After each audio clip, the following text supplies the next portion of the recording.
And thank you, Marga, again for inviting me here. And thank you very much din po sa inyo, ma'am. Ma'am, maitanong lang po namin, paano po mag-celebrate ng New Year diyan po sa Denmark? Actually, here in Denmark is very simple, is very direct. Here in Denmark, at at 31st of December, exactly 6 p.m., all the people, lahat ng tao is nasa television to hear the king's or the king's speech. Kumbaga, every year yan, meron siyang New Year's speech ang hari or reyna.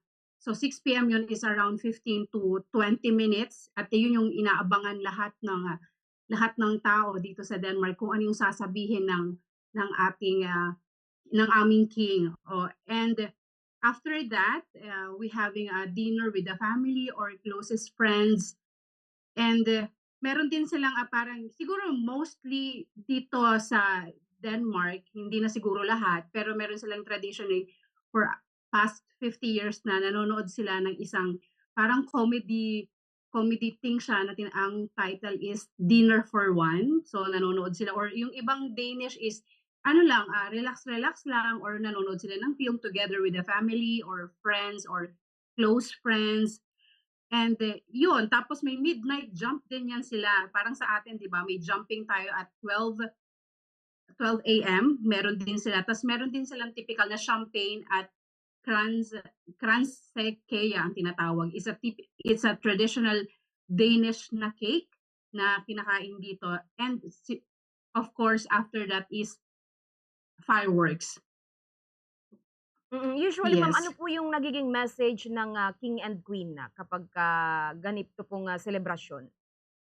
Yeah, actually, hindi ko nga napanood yung kahapon, yung speech ng king kasi busy ako gumawa ng sushi. But anyway, is about Denmark or kung ano yung thankful sa mga tao or yung mga for example yung about sa what they call this sa war or whatever. It's a general thing na sinasabi ng king, yeah, or queen.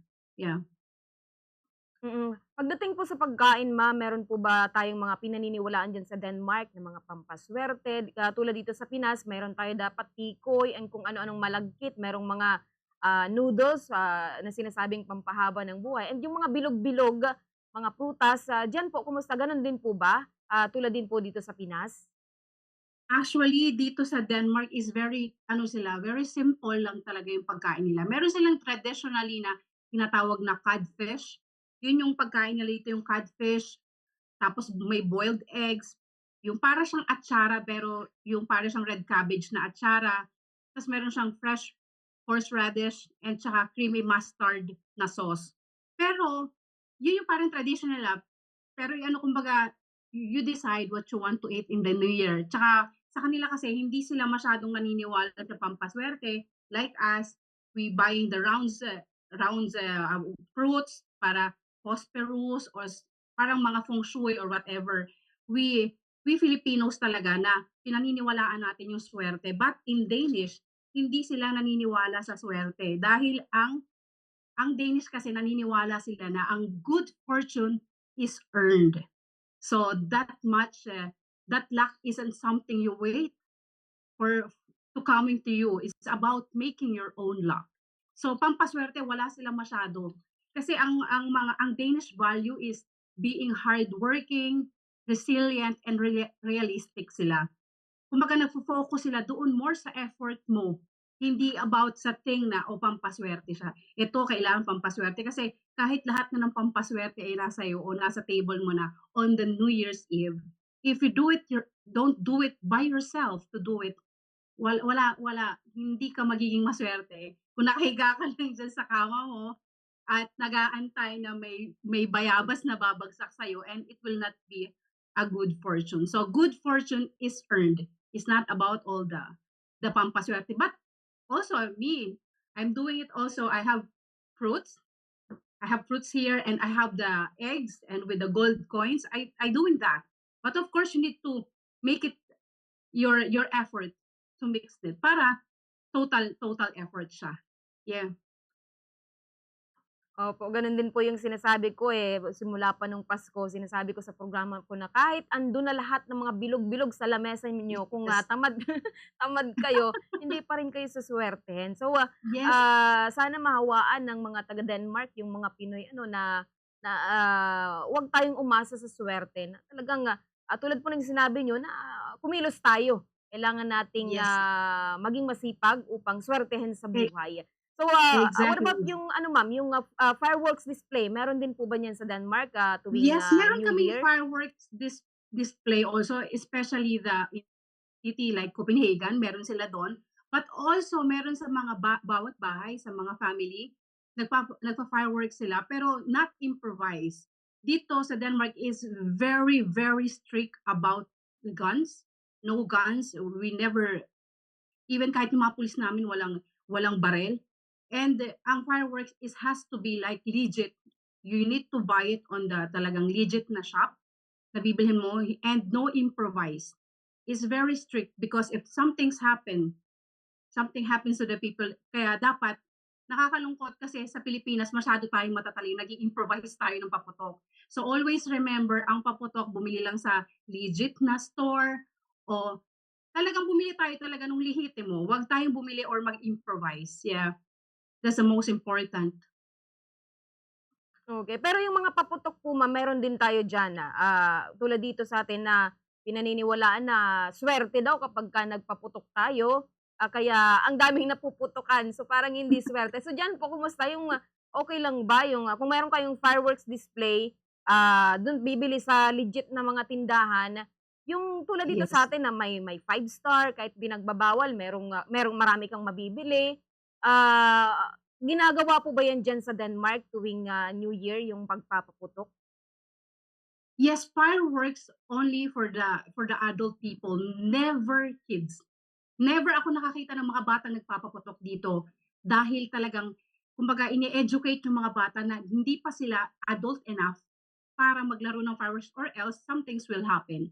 Talagang very strict dito at wala kang makikitang batang bibili ng paputok sa mga shop. Kasi dito sa Denmark wala tayong mga sari-sari store, which is I miss so much.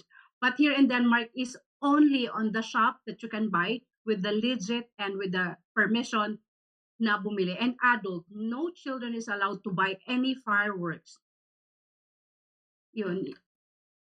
Sobrang pagkadisiplinado po pala diyan ng mga tao sa Denmark, ma'am. So, tayo dito sa Pinas, ma'am, 12 o'clock ng madaling araw natin sinasalubong ang Pasko. Ilang oras po yung pagitan na sino po yung nauunang nagse-celebrate, kami dito sa Pinas or yung, Denmark po? Anong, oras yun dito sa Pinas, ginaganap diyan?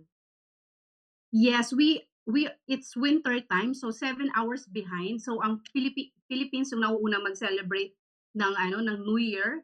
So after 7 hours it will be Denmark. So ayun, 7 hours yung behind natin when winter. Alright. Sige ma'am, Yes. maibigay ko po sa inyo yung linya, kung may message po kayo, batiin niyo yung Yes. mga kababayan niyo po dito sa, Pinas and, kung saang, ano nga po kayo, saang, lugar kayo dito po sa Pilipinas? Sa Quezon City. Yeah. Yeah.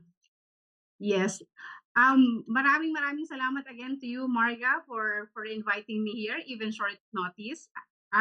Always for you, of course. Just message me, and I just wanna what they call this one, greet all my family there in the Philippines, sa aking mga magulang, sa aking anak, at sa mga kapatid ko dyan na nasa Naik, Cavite ngayon.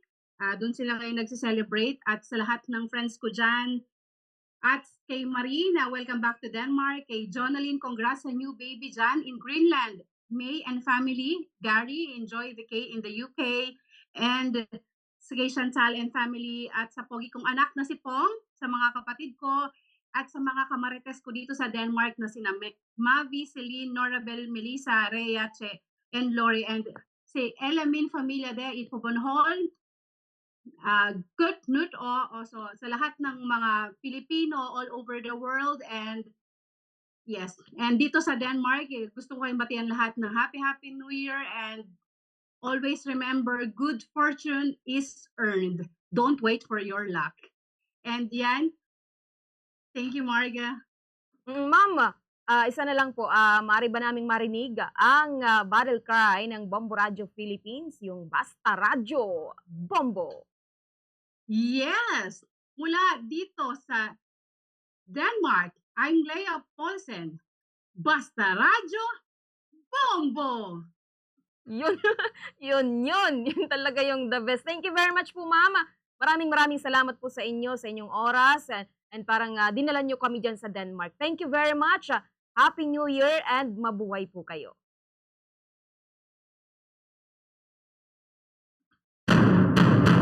Yan si Ma'am Lea Paulsen, ang Satuyang Bombo International News Correspondent from, Denmark. Iba'y ano